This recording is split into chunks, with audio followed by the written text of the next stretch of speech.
What you see here is the Incident Command System's basic organization. It's made up of two distinct parts. The upper part, all in white, is called the command staff.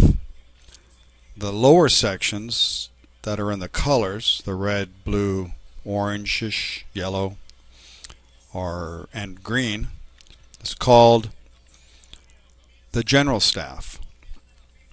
The incident commander is the person who is in charge of the overall incident.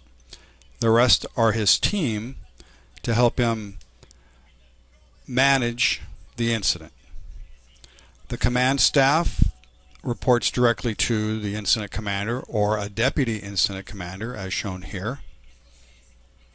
The safety officer is responsible for the overall safety of the incident. Public information officer is responsible for the development and release of incident information to the public sector through mass media of various forms. The legal officer is legal counsel, used as consultants per se for the response or any other legal issues that may arise. And the liaison officer is a person who acts as a liaison between governmental organizations and non-governmental organizations that may have a stake in the incident but are not directly involved in the incident itself. So in the general staff, the operations section is responsible for conducting overall tactical operations of the incident. The planning section is responsible for developing both current and strategic and tactical plans for the incident. The logistics section is responsible for all the supplies and services and support, ordering and procurement and contracting for the incident.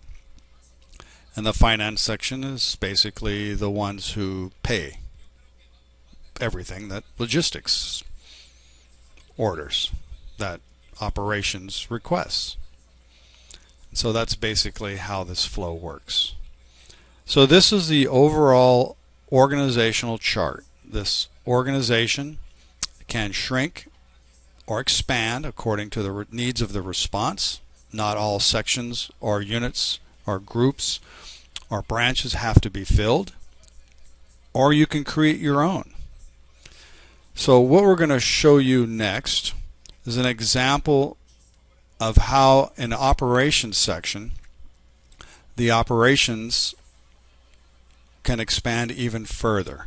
So if you look over here to the red operations section, down about 3 to the 4th group below the operations section, you see source control branch. And so now for the source control branch, we can expand that even further.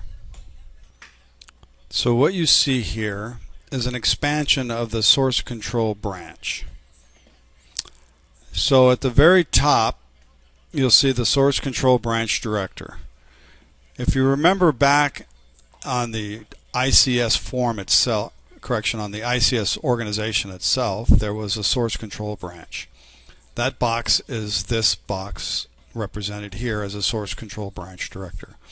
So under the source control branch director, and source meaning the source, this particular one is the source of a well, a deep water subsea well control issue, and so this is a well source control branch.